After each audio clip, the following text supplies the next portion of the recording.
everybody, welcome back to the channel, the Model Building Corner. I'm Joe. So my model cars and coffee video went up this morning, and so far it seems like you guys are liking it. Of course, I think I went on too much. I think that in the future, if anybody wants to join in on it, I will cut down the background to, you know, just the key points, and keep it a little shorter, and just focus on the builds themselves. You know, it's a work in progress. I felt funny afterwards, but anyway, we're gonna do some work on the Chevy funny car, and I'll show you what I did on it last night, and then we'll work on that. And I'm going to show you some things that I bought. First off, I found where I got these. They were at my actual grocery store, so I got my stickers on them so far for the stickers that I got. And then I got them labeled, the Impala Street Machine Group Build, the 2005 Escalade Rock and Roll on Wheels Group Build. And then I got my Chevy Nova Rust Bucket Group Build, and this one's still empty. This will probably end up getting the, what do you call it? Either the USAC or the, or JT's 50s and 60s on Steelies. I can't have 4 or 5 models going at once. I can't do that. So, we'll see. Anyway, as far as the USAC is concerned, I'll post a video on that later. But let me show you what I got. So this came in the mail. I think it was Ed that when he showed his, you know, he got the tools from Hobby Link. They were cheaper than I remember. I think this was only like 26 bucks. I thought they were more expensive than that, so I'll have to play with that. What else? I went to my local hobby shop, not Hobby Lobby, but an actual hobby shop, and I got some Tamiya 3mm masking tape for curves, because if I ever find that 70 Monte Carlo, I'm gonna need this, the lowrider. I'm gonna need this. I seen somebody using this clean stick. You put those little absorbent pads on there, and you can use it for laying down decals. I think that'll work better than I do it with a paper towel or Q-tips. So we'll try that out. I got some bare metal foil matte aluminum for certain things. Also for the Funny Car Rust Bucket Group Build, I got an idea what I want to do with the bumpers, so stay tuned for that. And then for the shop, I got, this is a double diamond plate. I don't know if that'll focus, if you can see it. Yeah, you can see it. I was thinking about using this on my back wall and side walls as the protectant at the bottom, how shops have. And then I got some, where is it? Right here. I got some 2x5mm square, rectangular, whatever you want to, I guess it's not really square, to go as the chair rail around the wainscoting, because you're going to have, you know, they put like that protectant on there. But I changed my mind. This is not going to be my wainscoting. This is going to be my shop floor. So three of them laid out is going to look awesome. And I think that the scale, I think these were for O scale trains, but the way that diamond plate looks, that's going to be perfect, I feel, for the garage floor. You know, got a little bit of texture for non-slip and stuff like that. So I'll use the other sheet styrene that I have and just do it with the plain sheet styrene for the wainscoting. So that plan's coming together. And then I got also for the garage, so that I can slide my garage doors up and down. I got This is from Plastruck, the polystyrene stuff, the evergreen. The C channels were too wide, so this is an H column, and it looks like it's going to be the perfect thickness. Let me pull one out real quick and I'll show you. This looks like it'll be the perfect thickness to be able to slide that garage door up and down for when I'm taking photos. Let's see if this will focus or not, but yeah. Let's see. Come on, buddy. But anyway, you get the idea. Alright. Then, the paint for the Nova, funny car, I wanted to just pick up rattle can. I was going to just buy cheap stuff, flats. But I ended up getting acrylic, Tamiya Flat Earth XF52. And I got Tamiya Flat Brown XF10. And then I'll probably like do that sponge technique with some craft paints and blend it all in. So I'm gonna end up actually doing this with the airbrush. And then I got those figures that I'm gonna use for the shop, for the garage. So I got AK acrylic, light flesh. Where are we at?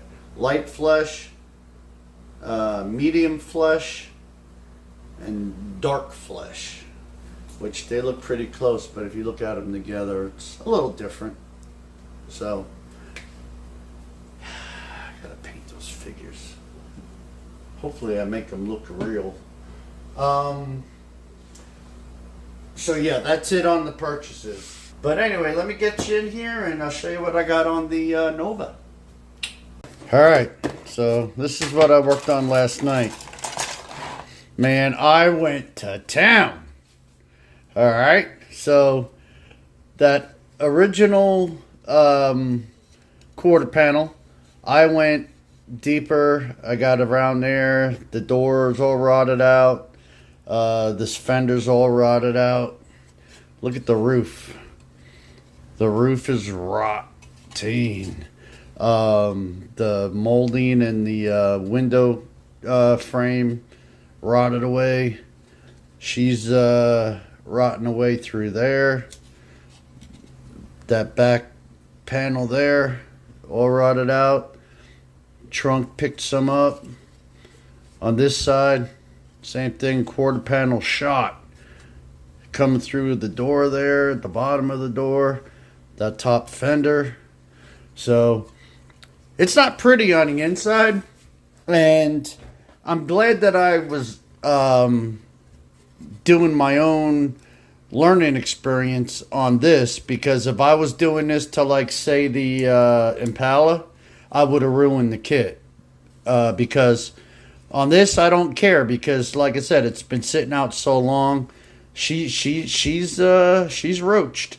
But what was happening was, as I was grinding down to the point where I can see the translucent areas, it was getting too hot. So, it was just like when you're welding for real, you got to keep moving it around, or else the heat is going to distort everything. So I realized that. So if I ever do a smaller project, I won't build up as much heat, because you could see, like right there, that's from the heat.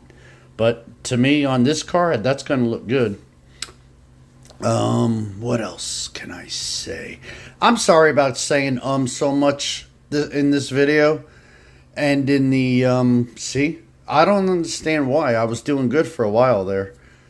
But something I did discover as I was grinding on the bottom, as I got close to the surface, the heat buildup did help with the effect I was looking for on the Impala.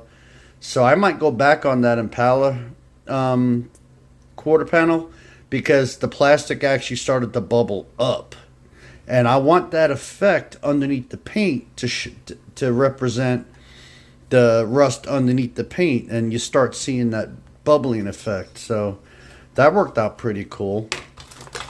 So I did go over this and sanded on it some, just to get that a little bit cleaner. But I wanted it to look like a really bad etched metal from all the rust. So I still have to steel. I got tires I'm going to use, but I need to steel a mismatched set of wheels. A lot of flashing on some of these parts, so I might actually use some of this flashing to represent, like, maybe, I don't know, something peeling, you know, I don't know. I'm going to play with it. I was mentioning the bumpers. Man, I've never done it before, but I would love to grind down on this and get that grill opened, because I want to make it broken. But I don't know how I can represent that without grinding down on it. And it's so thick. I mean, look how thick that is. So I'm not sure what I can do without warping it. But the idea that I have with the matte finish bare metal foil is I'm going to run a strip of that bare metal foil on here before I paint it. And I'm going to rust it all out. And then what I'm going to do is I'm going to come back with my hobby knife and put some slits in it and then pick up at it. Like, have you ever seen an old chrome bumper where the chrome is actually peeling off of it? That's the effect that I want to get on the front and the rear bumpers.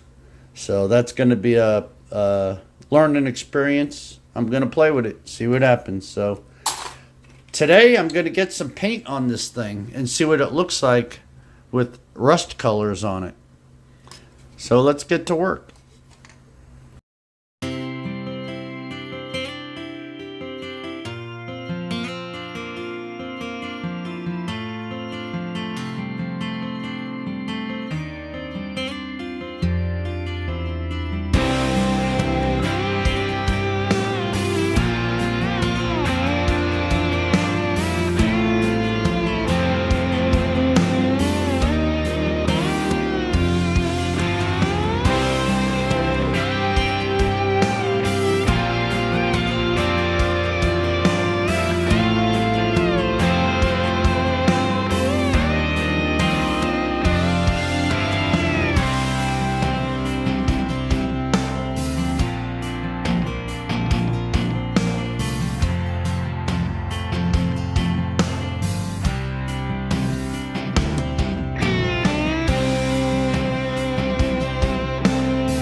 Alright, so that's the first coat. And what I did was, because this paint, the brown and whatever I did with the other color, oh, right here, I wanted some different shades. So I actually did, I did a little bit more light than I did the dark, and mixed it together when I sprayed this. So once I sprayed the body, I don't know if this is the right way, but I threw some salt on there in some of the wet spots, and then once I do the next layer, and I want to see if that works. I mean, I should have went back and watched the video on how you guys do the salt technique, but I just wanted to get a little bit of that chipping effect underneath some of the, as far as the way rust looks. I mean, it's not always blended, it's spotty and stuff, so I don't know. Like I said, playing with it. So I got that. I did everything in that color. I didn't go heavy on these parts. And then the hood, I decided, is going to be a fiberglass hood. So that's not gonna get rusted out at all. So that's how it comes when it's new. I guess I'm gonna do it in a yellow, because like I said, I want to use portions of the decals, and I don't know what other color I can spray that would match that blue twister. I guess I could have looked at the decal sheet and seen if they offered it in other colors, but I doubt they do. Okay, no. So yeah, I'm assuming that this is I never looked it up. I guess this is a fake kit, because Auto World models. Ooh, I might save that for my diorama. There was also 2 other stickers that I saved to make like signs. This one that I got from Jeff over at Jeff's Model Garage, and then this one I got from Manny when I got his shop card. So those are going to be like signs on my wall. But that's a tangent. Anyway, so yeah, so basically that fiberglass hood has been out baking in the sun for 50 years as well. So I'm not afraid to put, if I end up spraying it in yellow, I'm not afraid of putting the yellow on there, because the paint faded and you can start seeing the black through it. So I think that'll look pretty cool. So this has been drying long enough, because John was on the phone with me. He gave me a call thanking me for the Model Cars and Coffee segment, which he appreciated a lot. And again, if any of you guys want to get in on it, Ron, I know you're, I don't think Ron has a channel. So Ron, if you want to get in on it, Terry Sanders, Craig, I saw your message. I know you're going on vacation, but when you get back, buddy, send me an email, and I got, we can keep this going for at least a few weeks and see if anybody else gets involved. So, all right, I'm gonna keep moving.